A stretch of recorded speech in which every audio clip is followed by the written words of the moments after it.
Olá, boas-vindas ao Passos Entre Linhas, eu sou Lorena Ribeiro.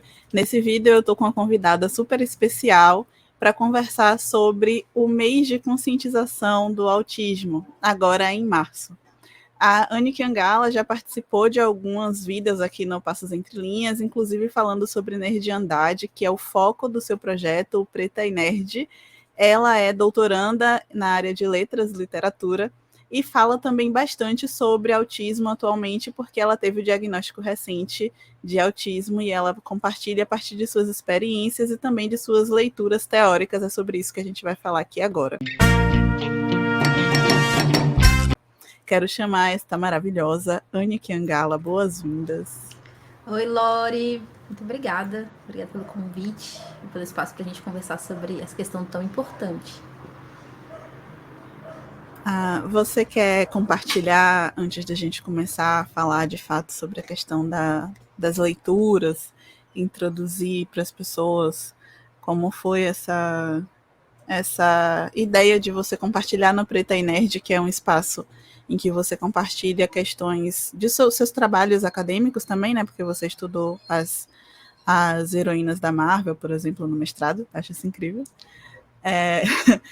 Além de falar sobre as questões da nerdiandade, enfim, organização, planejamento, você passou a falar recentemente sobre autismo também. Como foi que você decidiu compartilhar, assim, essas suas experiências mais pessoais no projeto?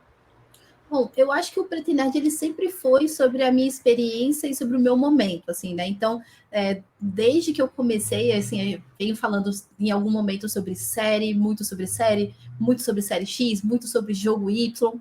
Então, isso já é um formato muito específico de alguém que tem hiperfocos, né? Que é uma das características que a gente vê com muita frequência, assim, cerca de 80% das pessoas autistas têm hiperfocos. Então, isso já é um traço bem interessante que vai aparecendo em momentos em que eu não fazia ideia que as minhas características, elas muitas vezes poderiam ser reflexo de um grupo maior, assim, ao qual eu pertenceria. Então, isso de falar sobre a vida pessoal, acho que já era muito importante para mim, porque eu desde sempre tenho essas reflexões sobre como é importante a gente pensar sobre quem nós somos e como que isso impacta a nossa escrita acadêmica, na maneira como a gente vivencia a universidade, sabe? Então, acho que tem esse lastro, assim, de como eu tento estar no mundo como produtora de conteúdo, sabe? Inclusive, pensar que a minha ideia de criar o blog vem desse desejo de compartilhar a minha experiência como mestranda na época, né? Mas, especialmente sobre o autismo, eu não sabia absolutamente nada sobre o autismo, exceto, sei lá, os estereótipos que todo mundo tem, assim, no primeiro momento. Até que uma amiga perguntou se eu já tinha considerado a hipótese de que eu poderia ser autista, já que ela tinha tido o diagnóstico há cerca de um ano. E aí ela falou assim: durante o meu processo você se identificava absurdamente com todas as características. E aí era uma coisa muito comum nas nossas conversas que ela falava de alguma coisa e eu dizia: mas eu também, todo mundo faz isso, não é todo mundo assim, sabe? Que é uma coisa muito comum, assim, quando a gente pensa em autismo, as pessoas se identificarem, porque é muito comum que a gente tenha autopercepção um pouco frágil em relação a como o nosso corpo tá, que momento, o que a gente está sentindo, também as emoções, então às vezes a gente só não percebe o que a gente faz. As pessoas geralmente falam assim, há muito tempo atrás, umas amigas minhas falaram, você é metódica, mas eu sou metódica? Sabe? E é desse nível, assim, a falta de percepção. Então, quando ela ofereceu ela compartilhou essa hipótese comigo, ela também me encheu de vídeo, sabe, perfis no Instagram e tal, aquele infodump, assim, que aquele excesso de informações compartilhadas, né? Que a gente faz, sabe? Porque quando você começa a se interessar pelo tema, você vai se aprofundando e você vai atrás daquilo, você só fala sobre aquilo, você só quer pensar sobre aquilo. Então, o meu primeiro momento foi esse, assim, de mergulhar e chegar na compreensão, sabe, tipo, do autodiagnóstico, que é bom, realmente, eu sou autista, ponto. Tanto que, quando eu fui fazer a investigação, eu já tinha lido bastante coisa. sabe? E tinha lido bastante coisa do ponto de vista científico e também, sobretudo, de pessoas autistas. É muito importante a gente consumir a literatura de pessoas autistas, porque a gente consegue entender o que significa de fato o espectro, né? Quando eu digo 80% das pessoas autistas, em média, têm hiperfoco, eu também tenho que ter em vista que pessoas, 20% não têm. E aí, como é isso? Sabe? Então, algumas pessoas autistas têm, sei lá, QI acima de 90, alguns têm abaixo de 90. E tudo bem, né? De essa ideia de espectro vem exatamente a partir dessa construção que a gente tem imagética de pessoas diferentes e tal, falando sobre autismo. E especialmente escrevendo sobre autismo. Então, blogs, livros e tal. Mas a minha busca, especialmente pelos livros, ela veio a partir daquela compreensão de que, assim, eu via os cards, aí os cards tinham um checklist, assim, traços autísticos, sei lá, movimentos repetitivos, stimming, sabe, compartilhamento excessivo de informações, como é que é a palavra também? Quando a gente, impulsividade, enfim, um bocado de coisa. Eu olhava para aquilo, tipo, tá, mas o que isso significa realmente? E para mim era muito, assim, talvez pareça muito autoevidente. E a minha crítica é sempre essa: as coisas não são autoevidentes. Tudo é conceito, ou tudo pode ser conceito, então a gente precisa se aprofundar e a gente precisa se autoescolarizar, porque a história do autismo é uma história bem complexa e que vem ali no século XIX, com aquela ideia de que autismo era um tipo de esquizofrenia, então o tipo de pessoa, como os tratamentos eles são construídos, como as pesquisas são construídas, tudo isso vem impactando a ponto de que, assim, a Temple Grandin, que é uma pessoa que a maioria das pessoas conhece, uma pessoa autista bastante conhecida, a Temple Grandin, ela fala sobre como quando ela era criança não existia diagnóstico para meninas. E ela é uma pessoa viva até hoje, né? Tipo assim, ela tá aí. Tem o livro dela, Uma Menina Estranha, Uma Garota Estranha, algo assim. Inclusive indico para quem quiser ler, porque ela fala sobre essa questão mesmo. Eram só garotos que eram diagnosticados como autistas, né? Desculpa te Sim. interromper. Não, perfeito. É exatamente essa percepção. E também isso está muito atrelado à história da psiquiatria, né? Porque em algum momento a psicanálise e a psiquiatria se conectavam de uma forma que era praticamente inseparável. E aí, qual que é a consequência disso na prática para pessoas autistas? Narrativas sobre o que o autismo significa. Então, durante muito tempo, a explicação de que autistas são gerados a partir de mães geladas, mães da geladeira, mães congeladas, que não tinham emoções e que, portanto, não ensinavam ou não amavam os filhos. E essa narrativa, ela é tão popular que, inclusive, pessoas acadêmicas até hoje acreditam nisso. Então, a importância da nossa autoescolarização é essa, da gente estar mais próxima da informação do tempo presente. E como que a gente faz isso? A partir da leitura de pessoas que são compromissadas com as pesquisas e com a perspectiva mais recente e mais plural também. Porque quando a gente pensa em autismo, a gente vai ver séries, né? Provavelmente a gente vai ver séries protagonizadas por homens brancos, heterossexuais, presumidamente, da classe média, com famílias dentro de uma formatação tradicional, certo? Só que isso representa, aparentemente, uma quantidade muito menor, porque é muito comum, assim, existe uma porcentagem grande de pessoas que estão no espectro autista que são LGBTs. E onde é que estão essas pessoas LGBTs? Onde é que estão as pessoas racializadas? Elas não são diagnosticadas. E aí que entra a importância de, assim, talvez para mim o livro mais importante, que chama Unmasking Autism, que é de um psicólogo chamado Devon Price.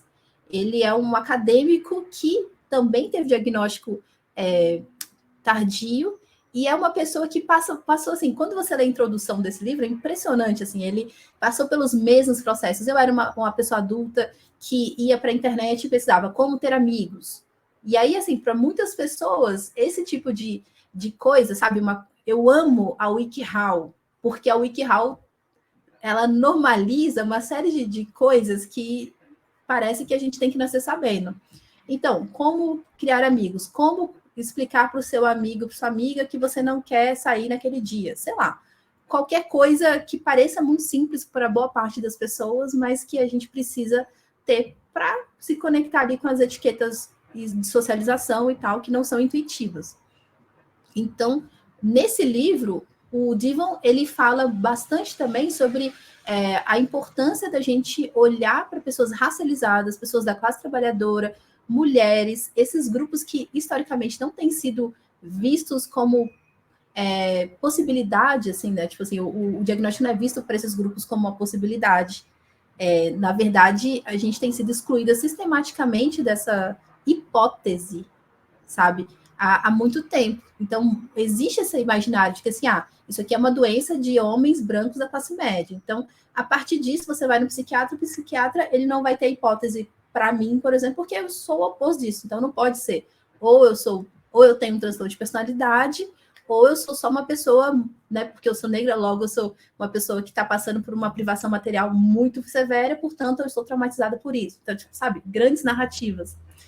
Então, o Unmasking Autism, ele é muito bacana para isso, ele tem exercícios práticos também, porque a camuflagem, né, que é o masking, é muito comum, especialmente, bom, sendo uma pessoa negra, você já está se camuflando para estar no mundo branco, né, para se formatar, para estar no mundo branco. Então, quando a gente pensa, então, em pessoas que são mulheres, ou pessoas que são autistas, e nós somos tudo isso, a gente precisa camuflar a ponto da gente perder a nossa identidade, a gente se desconectar de quem a gente realmente é. Isso tem um efeito muito severo. Quando a gente vê os checklists lá do que traços autistas, tá lá, camuflagem. Mas o que significa, né? Eu fui ler esse livro porque eu falei, cara, tem que ter alguma explicação mais profunda sobre isso. E aí ele vai falando sobre adoecimento mental, sobre ansiedade, sobre uma série de efeitos que são muito graves, porque a gente está o tempo inteiro fingindo ser uma coisa que a gente não é. Está tentando se formatar para uma forma que a gente não pertence. A gente está usando uma régua que não faz sentido para a gente, sabe? Então, a partir dessa compreensão que ele ensina no Unmasking Autism, a gente consegue ter um parâmetro assim de, beleza, eu não posso desmascarar, descamuflar na vida prática em todos os espaços. Não posso. Mas eu posso ter mais uma compreensão de que eu preciso ter momentos em que eu preciso ser eu mesma, sei lá, na minha casa, com pessoas X ou Y. E aí trazer isso para a consciência é mega importante, sabe? E aí esse livro ele ajuda bastante nesse processo.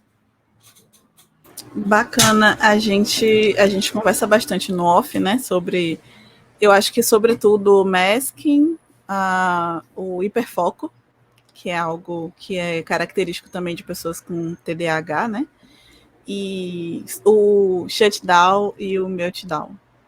Você poderia explicar também? Eu nem te chamei para falar sobre esses conceitos, mas aproveitando que você está falando alguns termos, acho que pode ser interessante para as pessoas que estão ouvindo também saber sobre isso.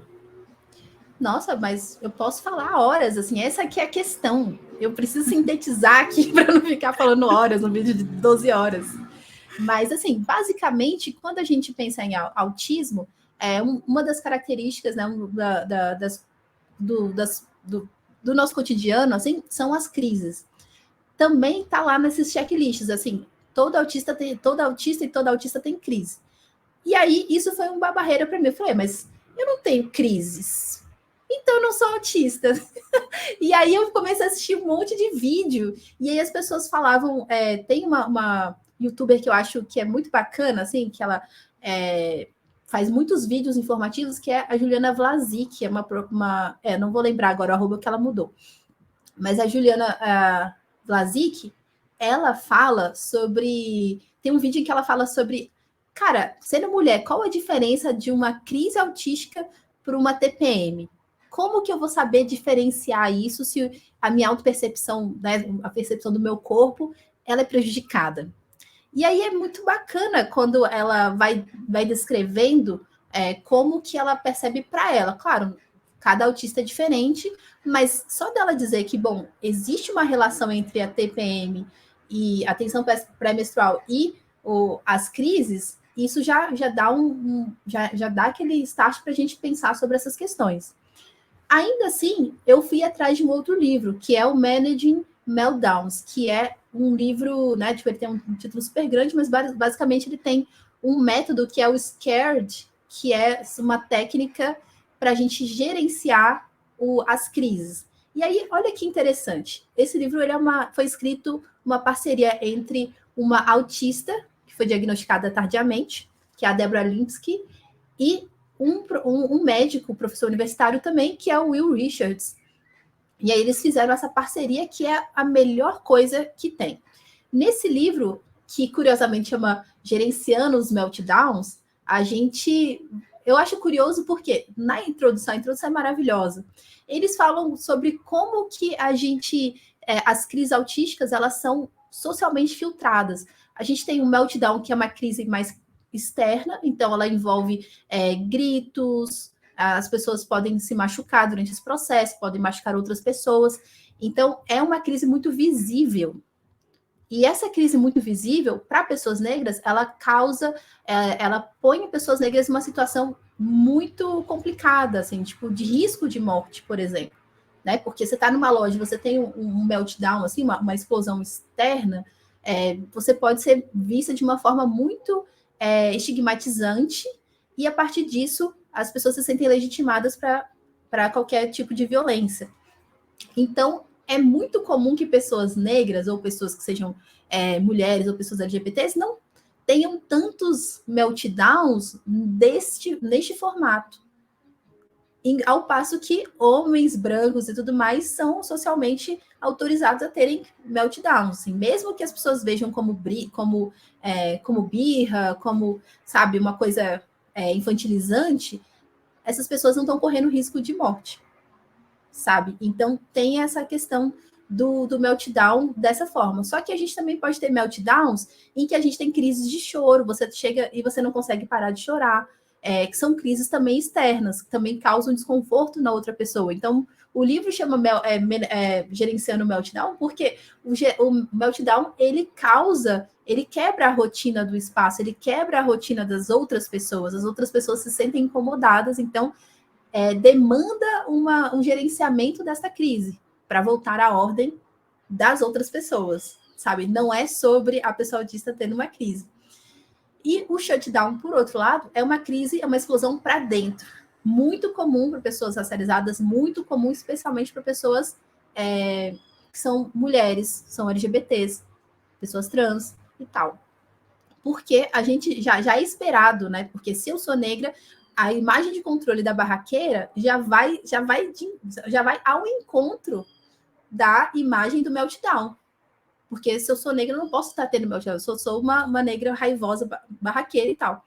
Então, a gente, até por uma estratégia de consciente ou inconsciente de sobrevivência, a gente vai ter mais crises internas. Então, as crises internas, elas vão aparecer sob a forma de dissociação, desrealização, quer dizer, você perde o contato com a realidade, você para de sentir as coisas, você para de se relacionar com o aqui e agora, você começa a ver a realidade de uma forma mais, sabe, sobrepondo a sua vida, você sente que o seu corpo não te pertence, esse tipo de coisa. Também aquele sono, sabe, você de repente desliga, né? O shutdown é aquele desligamento. Esse desligamento, ele pode acontecer de você chegar em casa e deitar e dormir até o outro dia. Mas nem sempre a gente tem essa oportunidade, porque somos da classe trabalhadora. Então, se você tem que ir para o trabalho, você tem que descansar, você tem que ir para a faculdade, você tem que ir você tem compromissos sociais, você pode não, de repente, não dormir, né? Mas você, assim, dá só um parênteses, às vezes a gente vai dar um cochilo, às vezes a gente vai dormir de olho aberto. Aconteceu comigo a vida inteira na escola, por exemplo, assim, em algum momento, tipo, tô dormindo, desliga, o corpo desliga. Fecha parênteses. E aí é isso, a gente tem esse processo que é tipo de desligar mesmo acordada, se for necessário. Então, o shutdown, geralmente você não vai ver tantos vídeos sobre shutdown, porque o shutdown só incomoda a própria pessoa. Ninguém quer saber gerenciar um shutdown, porque o shutdown é um problema da pessoa, não muda o ambiente, não faz diferença para as outras pessoas, não é desconfortável, não tem que ser gerenciado. Mas, nesse livro, a partir dessa técnica, né, do SCARED, e aí é legal que esse, eu não sei como é que fala, não é acróstico, acrônimo, cada letra significa uma coisa. Basicamente, SCARED, cada letra, né, que é tipo SCARED, está assustado, né, porque exatamente as crises, elas são uma reação do sistema nervoso a uma sensação de ameaça. Então, assim, qualquer coisa para uma pessoa autista que tem, assim, a sensibilidade, uma sensibilidade bastante grande para tudo, acaba sendo uma sensação de invasão, sabe? Então, uma luz muito forte é o seu corpo ser invadido, um som muito forte é o seu corpo sendo invadido, e pessoas falando coisas que não fazem sentido, que são bagunçadas, ou pessoas mudando os combinados sem explicar, tudo isso faz com que o seu sistema nervoso sinta que ele está sendo ameaçado.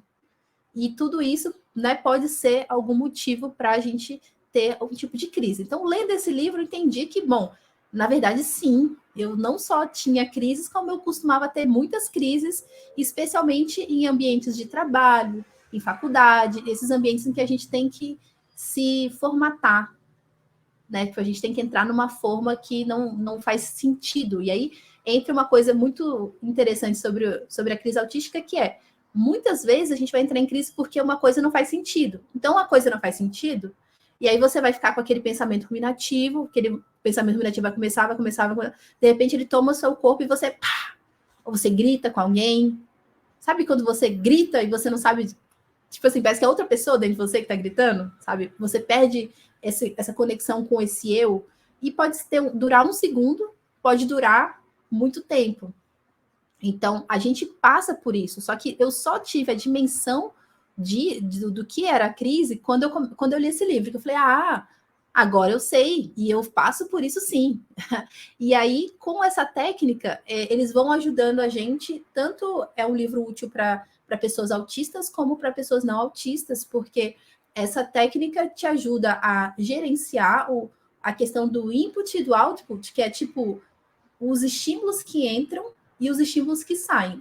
Se a gente é muito sensível para estímulos, tipo assim, sensoriais, e aí sensorial dos 5 sentidos e do sentido emocional, que também é um sentido, também é outra coisa que eu demorei muito para sacar, porque é isso, eu achava que era só os 5 sentidos, mas não.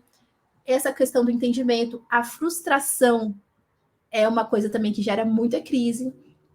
E aí as pessoas podem interpretar de várias formas, mas é isso. A frustração, ela vai para um nível que é muito extremo e que leva a gente a ter crises, assim.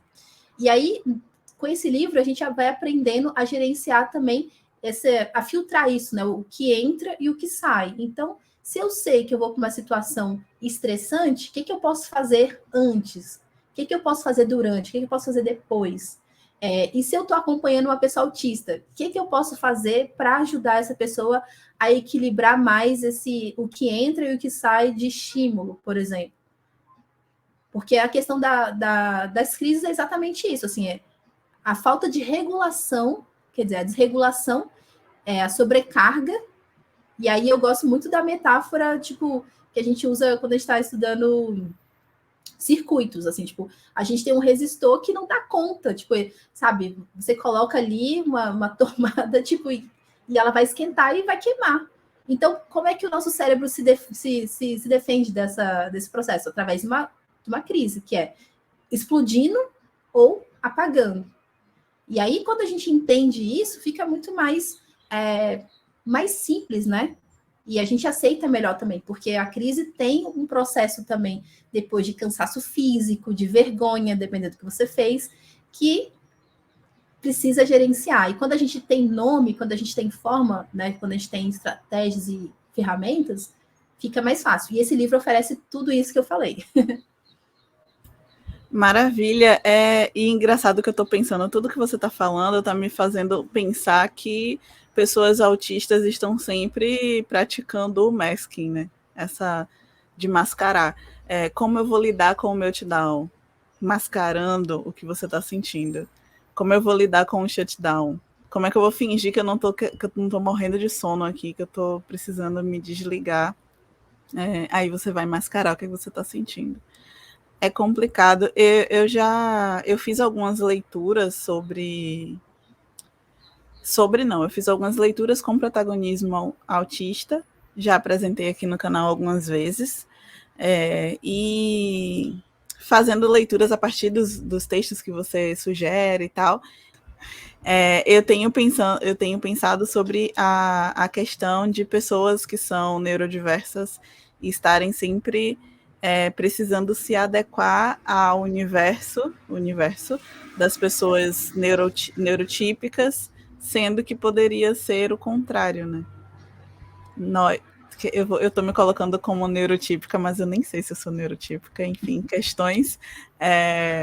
Enfim, as pessoas neurotípicas poderiam pesquisar enfim, fazer leituras. Não precisam fazer leituras dos livros que você está indicando aqui, mas um post, acompanhar o Preto e Nerd, acompanhar outros perfis que falam sobre autismo, sobre outras questões, né, outras características de outras questões de saúde dentro do universo neuroatípico, para respeitarem e entenderem melhor mesmo as situações, né? Hoje em dia fala-se muito sobre, eu não sei, eu tô falando fala-se muito, mas pode ser minha bolha, sobre o cordão de girassol, o cordão que identifica pessoas autistas, e aí eu percebo que quando eu bato o olho numa criança assim com o cordão do quebra-cabeça, aí eu já penso, olha, é uma criança autista. Interessante que ela esteja usando o cordão, porque aqui em Salvador, pelo menos, eu vejo menos pessoas usar. Eu vejo mais na internet. E aí eu fico me perguntando quantas pessoas olham para a criança e identificam que aquele cordão não é estético, é funcional. E se pessoas neurotípicas. Por que eu tô falando tudo isso? Porque se pessoas neurotípicas tivessem esse interesse de pesquisar e se interarem sobre as coisas, seria mais fácil da gente, aí já me colocando no grupo de pessoas que usam colares, né, de identificação. Eu uso o colar do girassol para identificar que eu tenho fibromialgia e eu nunca tive uma pessoa que olhou para mim e falou, olha, você tem o quê? Olhar assim o crachá, senta aqui, deve estar morrendo de dor. E se as pessoas se interessassem mais, talvez, mas as informações fossem mais difundidas, não sei. Enfim, devaneios aqui. Então, sobre a questão do colar de girassol, é muito interessante, assim, eu também sempre me coloco, eu tenho um diagnóstico recente, e mesmo que eu sempre tenha sido uma pessoa que tenha me preocupado em observar as necessidades, as demandas das outras pessoas, eu era profundamente ignorante sobre uma série de coisas. O colar de girassol, por exemplo, que é o que eu uso, eu não uso do quebra-cabeça, porque existem algumas críticas em relação a essa ideia de autismo e quebra-cabeça. É um símbolo importante, porque a pessoa bate o olho e tal, mas mas eu prefiro usar o girassol, que que tem essa anotação de, bom, alguma condição invisível, né? Ou deficiência invisível. E aí eu uso o do girassol, mas eu confesso que, assim, bate bastante insegurança, porque a ignorância das pessoas é tão grande que às vezes a gente fica com medo de entrar numa situação constrangedora, vexatória por conta da ignorância do outro, né? Que aí entra nisso que você falou sobre a importância das pessoas neurotípicas se informarem. Bom, a gente vive num mundo que é o mundo capitalista, da supremacia branca, e que o mundo vai ser confortável para um conjunto específico de pessoas que criaram essa lógica, né? E elas estão na conformidade do que é possível para elas.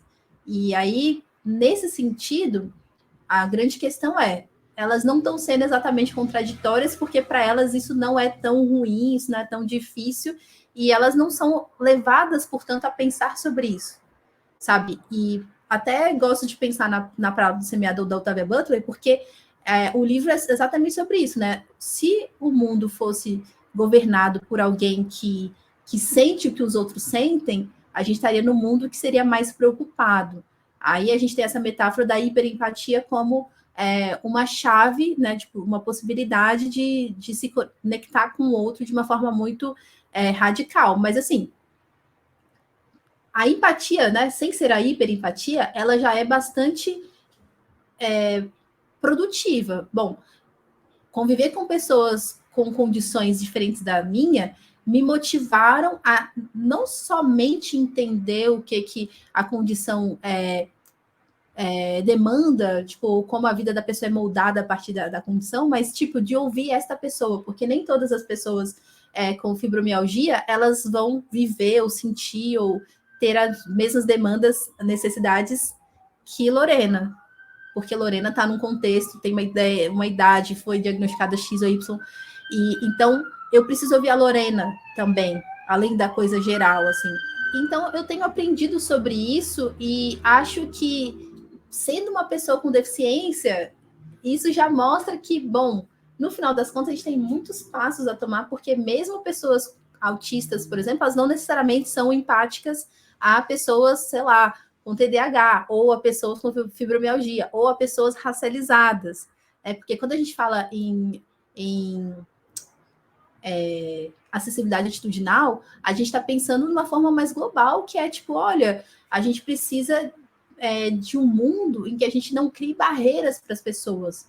A rampa, ela é melhor para todo mundo, não é só para quem está na cadeira de rodas. Ela é melhor para todo mundo. É uma melhor forma. E a gente não é treinado a pensar nisso. A gente pensa na acessibilidade, tipo assim, um processo reverso. Bom, a gente cria um problema, aí a partir do problema a gente tem uma solução. A sociedade é que cria problemas. Por quê? Porque tem um formato, tem uma norma, e a gente não pode pensar de outra maneira, né? Então, tipo, acho que o nosso exercício, assim, de sermos pessoas empáticas e pessoas com condições, como é que a gente, né, a partir da nossa experiência de ver o que a gente precisa, a gente olhar para o outro, olhar para as necessidades do outro e tentar entender como, né, a gente exercita a nossa imaginação para que a gente não crie barreiras para essa pessoa. Para pessoas autistas, tem a camada simbólica, né? Tem a questão do discurso, de como você fala e tudo mais.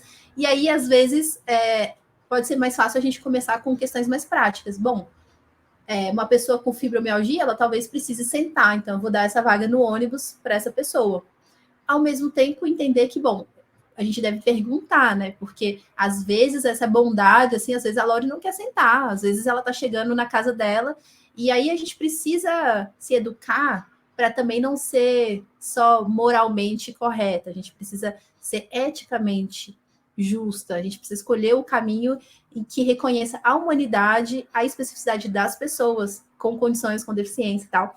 E aí, essa é uma questão que até não sei se eu posso emendar, mas eu estava pensando em emendar com um outro livro que é The Secret Life of a Black Asp, que é uma memória de um homem negro chamado Anand Prahlad, e que ele vai contar a vida dele, desde a infância, né, uma memória até a vida adulta, e sobre como ele vai vivenciar essa experiência. Ele tem 60 e tal anos, então, assim, ele nasceu e cresceu num território que era uma plantation. E aí, como é que essas memórias da plantação, como é que essa experiência de negritude, essa experiência de viver no sul dos Estados Unidos, tem um impacto nessa subjetividade de pessoa autista, sabe? Considerando que o autismo não é a gente não é portadora do autismo, né? Autismo, ele impacta na nossa personalidade, ele impacta em quem nós somos, na nossa identidade, porque é a maneira como a gente vai filtrar o mundo, como a gente vai filtrar as experiências, sabe? Então, para mim foi muito importante ler esse livro, porque antes eu ficava pensando assim nessa identidade cindida, que é assim, bom, tudo que eu vejo sobre autismo é de pessoas brancas, tudo que eu vejo de pessoas negras não fala sobre deficiência de modo geral. Então, como é que é isso? Será que eu estou vivendo um mundo paralelo? Será que eu estou viajando?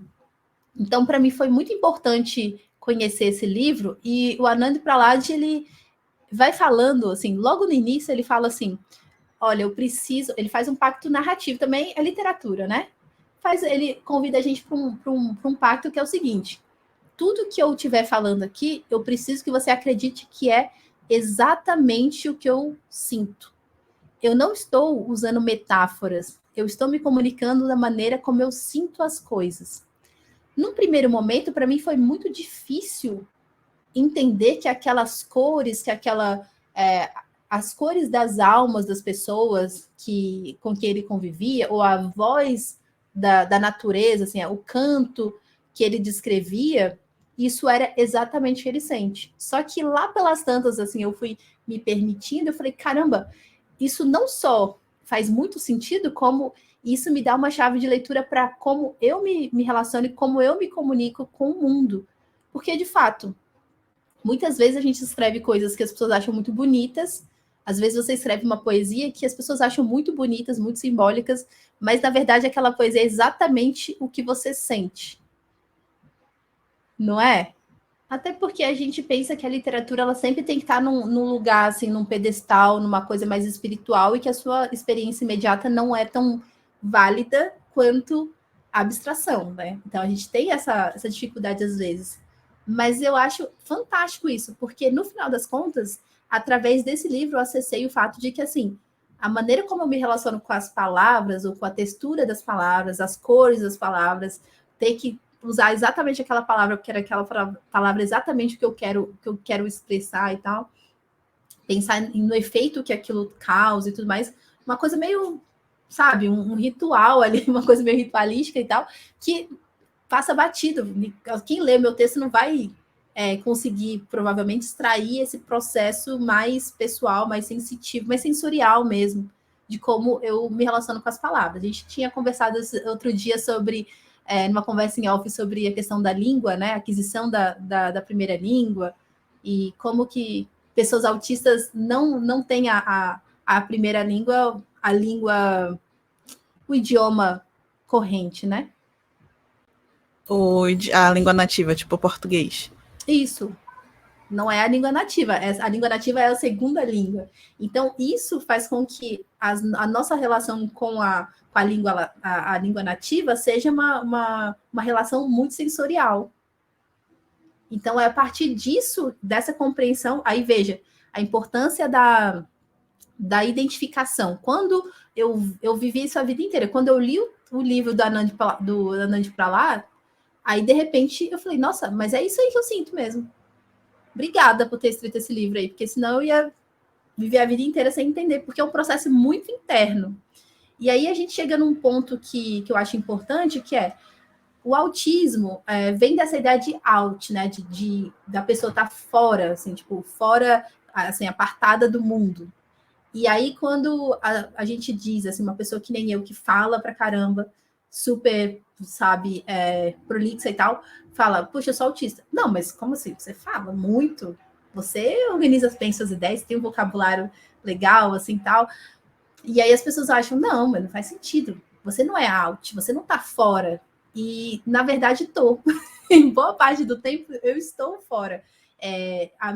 Minhas camadas de linguagem, elas vão disfarçar o quanto, às vezes, eu estou dentro da minha cabeça. Durante muito tempo da minha vida, eu não estava me conectando com as pessoas verdadeiramente do jeito que eu busco, por exemplo, hoje em dia, me conectar.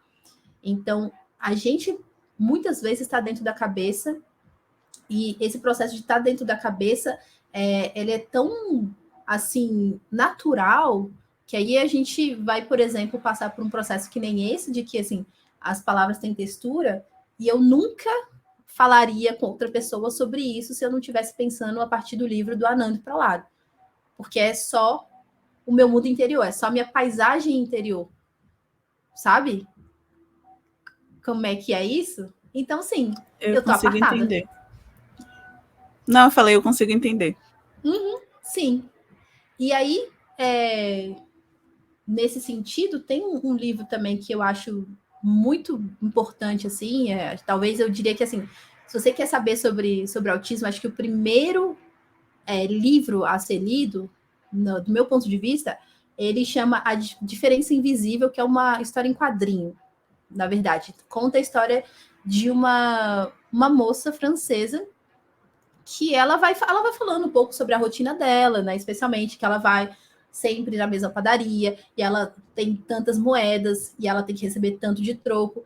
E aí, essa questão da rotina, essa questão dos rituais, né? Tipo, eu não vou escrever sem, sei lá, ter o café aqui do lado direito e a caneta do lado esquerdo. Tipo, sabe? Coisas que a gente, bom, todo mundo não é assim? Mas aí, todo mundo é assim até o momento em que, se colocarem a sua xícara no lado esquerdo e a caneta do lado direito, isso vai te causar um desconforto que não causaria a outras pessoas. Isso, assim, eu estou falando uma camada mais metafórica, porque é mais fácil a gente pensar nesse exemplo concreto, que ainda assim parece infantil, ainda assim parece que não é nada e que as pessoas reduzem, né, a importância, mas ainda assim, esses rituais, eles são o que nos mantém organizadas, assim, para a vida. Rituais muito simples, que pode ser sobre vestir roupas, sei lá, o guarda-roupa da Mônica, sobre como nossa rotina matinal, coisas do tipo. E na Diferença Invisível, a gente vê como que, assim, ela tem essa questão dos rituais diários, ela tem uma dificuldade muito grande de expressar o que ela sente. Na maior parte do tempo, ela não sabe o que ela está sentindo, então as pessoas à volta, elas esperam, né? Tipo assim, se você é casada com alguém, tipo, a pessoa espera que você diga que a ama, tipo, e se você não diz, isso causa um problema. Se você não quer sair com os amigos, ou se você não tem amigos, isso é um problema. E aí, essa pessoa nem parece autista, só que tudo que estrutura a vida dela é um problema. Tudo que ela quer torna ela um problema. Tudo que ela gosta torna ela um problema, porque ela prefere ficar em casa com os gatos, de repente, do que ir para uma festa que é só uma reuniãozinha com gente que a gente conhece e tal. Mas é isso, o desconforto de pessoas desconhecidas. Esse companheiro dela não tem a compreensão do que significa, sabe, do quanto desarmoniza a vida dela. E aí a gente vai passando assim por momentos, e aí visualmente a autora consegue mostrar para a gente o que é uma crise de sobrecarga, o que é ansiedade específica, tipo, que causa de algumas situações. E aí eu achei muito legal, porque à medida que eu fui lendo, uai, mas é exatamente o que eu sinto, é exatamente o que eu sinto, exatamente o que eu sinto, do início até o fim do livro. E aí o livro também, ele dá alguns nortes pra gente, né? Por exemplo, pessoas autistas não devem focar em fazer terapia psicanalítica. E aí, esse checklist, né? Pessoas autistas, especialmente mulheres, são vítimas com muita frequência de certos tipos de violência específica, especialmente o gaslighting e outros tipos de violência. E aí vai listando, assim, um bocado de coisa que vai dando pra gente um horizonte do que pesquisar, do que pensar, né, refletir e tudo mais. Então, esse livro, eu acho que ele é muito bacana, porque se você ler e você entender exatamente o que aquela personagem está sentindo, você tem um indício aí, você tem um caminho para procurar compreender se há realmente buscar um diagnóstico, talvez. Se você não entende, você já tem um caminho para pensar em como que uma pessoa sente ou vê o mundo muito diferente de você, e como que você pode ser mais compreensiva com essa pessoa. Porque essa personagem, por exemplo, ela teve que mudar completamente o círculo de amigos, porque o círculo de amigos não aceitava de jeito nenhum, nem o jeito dela, e muito menos o diagnóstico, que é uma questão. Quando você tem um diagnóstico, algumas pessoas elas não vão lidar bem com isso. E, bom, não é sobre elas, né? Então, a gente tem que medir, a gente tem que fazer essa reflexão para ver o que vale a pena, porque cada pessoa tem que caminhar metade do caminho, né, para a gente chegar no mesmo lugar, assim, né? Na mesma página. Então, esse quadrinho, ele é essencial, assim, para quem está nessa jornada, tanto de aprender como de se entender. Dois polos importantes. Total. Né? Obrigada. Você tem mais alguma dica? Eu tô vendo que você está guardando. Eu guardando assim. Não, guardando assim, não sei se chegou a hora certa para estar falando, não sei se dá para emendar. Bom, eu penso que tem um outro livro que eu acho que é muito importante sobre, que não é exatamente sobre autismo, mas que eu acho que é bem relevante para pessoas autistas e pessoas não autistas pensarem nessa relação, né? De como que a gente se relaciona, como a gente cuida e como a gente trata umas das outras, né? Como a gente olha para si, a gente olha para as outras pessoas, que é o livro Tudo sobre o Amor da Bell Hooks, que seria a minha última indicação, porque eu acho que esse livro ele fala exatamente sobre a raiz da coisa, né? Que a gente falou sobre empatia, a gente falou sobre hiperempatia, a gente falou sobre acessibilidade atitudinal, mas o conceito, né, a conceituação de amor da Bell Hooks, ela é muito relevante para a gente pensar nos dois polos que a gente acabou de comentar. No polo da pessoa que quer ter uma atitude mais acessível, a pessoa que é neurotípica, o que ela pode fazer?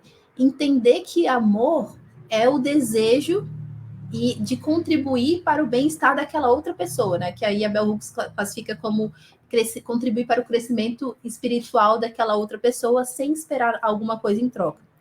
Quando a gente ama alguém, a gente tem. E aí eu não estou falando de abnegação, não estou falando de moral, não estou falando de amor ágape, não estou falando disso. Estou falando exatamente do amor como ethos, como escolha, como prática, como alguma coisa que a gente constrói no dia a dia. Que é uma escolha, né? Um desafio diário. Você escolhe cuidar daquela pessoa, você escolhe amar aquela pessoa. Não é só sobre sentimento, é o sentimento na prática. E aí tem esse polo e o outro polo que é para pessoa autista, que é o que é o amor? Amor é o oposto de abuso, então se existe um desconforto, você não é obrigado a aceitar isso. Vai procurar sua forma de preenchimento interior, vai procurar a sua forma de entender quais são as coisas, né, as forças que te levam a mascarar, porque você não é obrigada a viver uma vida fingindo que você é uma coisa, ou mascarando, camuflando as suas necessidades, porque você gosta de alguém ou porque supostamente esse alguém gosta de você. Então, eu acho que nesse processo de desmascarar, e aí a gente pode pensar isso para tudo também, né?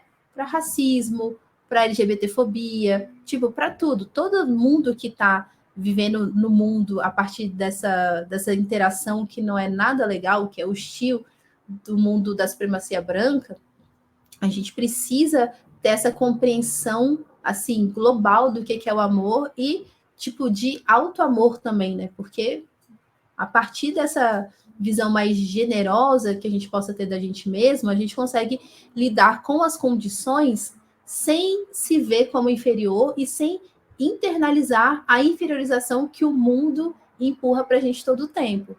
Então, esse livro não é sobre autismo, não tem exatamente a ver com autismo, mas do meu ponto de vista, ele é muito importante para se construir assim uma identidade, sabe, mais forte, no sentido de advogar por si mesmo, porque se a gente não estuda, se a gente não vai lá e faz assim, tipo, as coisas por nós mesmos, a gente acaba vivendo situações assim de violência que não são necessárias, até em ambientes médicos, em ambientes terapêuticos. E aí saber que a gente tem essa vulnerabilidade e faz com que a gente precise olhar para essa questão, né, do preenchimento, da auto da observação de si mesma e da compreensão do que a gente precisa com assim com mais cuidado, com mais carinho. Então, esse livro, Tudo sobre o Amor, Novas Perspectivas. Muito obrigada. Eu tô para ler ele tem um tempão, porque você tem indicado ele há algum tempo e não li ainda, tá? Então, vou entender como um sinal. Pega logo para ler. Esse livro ele é muito importante, assim, eu acho que até pensando sobre a sua forma de estar no mundo, assim, pensar, tipo, por exemplo, em como a fibromialgia, tipo, atravessa a sua vida, quando você, tipo, tem acesso a um texto como esse, você consegue olhar para sua rotina e pensar com mais generosidade também, sabe? Por isso que eu acho que ele é tão potente, que é isso, bom, hoje eu não dou conta de fazer tal coisa, né? Hoje eu não dou conta de lavar um banheiro. eu preciso dar conta de lavar o banheiro? Eu vou ser menos pessoa porque eu não lavei o banheiro? Eu vou ser menos pessoa porque se alguém chegar aqui o banheiro vai estar sujo? É sobre isso? A vida é sobre isso? Não, não é, né? Não é. É difícil da gente internalizar isso na nossa cabeça, mas a vida não é sobre isso. A gente fala, pessoas que se auto-cobram demais, mas a vida não é sobre isso.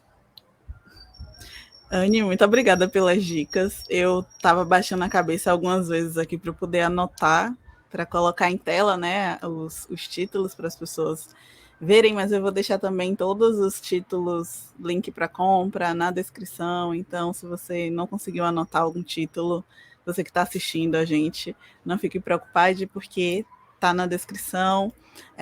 Os vídeos também que eu citei aqui, que eu já falei sobre histórias ficcionais que tem protagonismo autista e que eu já falei aqui sobre, inclusive são livros com protagonismo feminino, que é o que é positivo, né? Vou deixar também aqui na descrição do vídeo para que vocês possam acessar, caso vocês ainda não tenham acessado.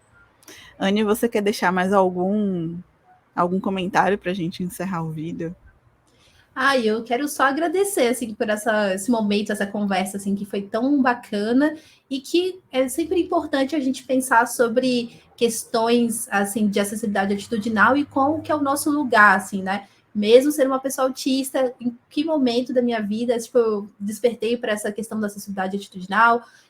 Ter condição não priva a gente de pensar sobre determinadas coisas e escolher o caminho, né? Tipo, a ética de como eu vou estar no mundo e como eu vou tentar tipo, ser melhor para outras pessoas também, mas ao mesmo tempo coloca nesse lugar que é tipo de alguém que tem quem precisa de acessibilidade, né? Precisa da acessibilidade do outro, assim, precisa de suporte, porque pessoas que são que estão no grau 1, né? Que estão precisam de suporte, de menos suporte, por exemplo, também ainda assim precisam de suporte e precisam para a vida inteira. Então, conscientização sobre autismo, a meu ver, passa também por essa perspectiva de pluralidade, assim, tipo, beleza, a gente precisa olhar para pessoas de grau 1, grau 2, grau 3, nível 1, nível 2, nível 3 de suporte, e olhar para essas pessoas tipo, de forma mais global, porque ser precisar de suporte, né, tipo assim, no nível 1 de suporte, não significa que não tenha desafios X e tá no grau de suporte 3 não significa que a pessoa não seja verbal. Na verdade, a gente precisa, e aí eu repito, a gente precisa ouvir as pessoas, a gente precisa se aproximar, a gente precisa experienciar assim, a rotina junto com as pessoas, porque só a partir disso a gente vai, sabe, desconstruir nosso discurso capacitista, que são coisas que é como o mundo funciona, não, ninguém é ruim ou é a pior pessoa do mundo porque pensa de forma ou sente de forma capacitista. A grande questão não é como a gente sente, é o que a gente escolhe fazer a partir desse sentimento. Então, a partir disso, se a pessoa está assistindo esse vídeo, eu acho que já está num caminho muito bacana e com certeza os outros vídeos da Lori vão informar ainda mais. Bruno não poderia deixar de dar um oi. Oi, Bruno! Ai, gente. Bruno é o cachorrinho, tá, gente? Para quem ficou perdido. E lembrando também sobre essa questão dos níveis de suporte. Nível de suporte. Pronto. Pensando também sobre essa questão dos níveis de suporte, que cada pessoa tem, além das características do autismo, outras características que você tanto falou aqui no vídeo, né? A questão da negritude, gênero, orientação sexual. Então, respeitar as pessoas que estão abertas a pensarem mais amplamente e conscientemente sobre as características da pessoa autista, entender que aquela pessoa é múltipla também, que não é só a característica de estar dentro do espectro autista que vai, enfim, que vai atravessar essa pessoa. É importante a gente pensar nisso também. Anne, muito obrigada mais uma vez. Obrigada a você. Obrigada, anotei todas as dicas e vou ler também o que eu ainda não li. Obrigada a quem está assistindo a gente aqui. Não esquece de acompanhar o Preta e Nerd e o Passos Entre Linhas. E acho que é isso. É isso, obrigada. Tchau, tchau. Tchau, tchau.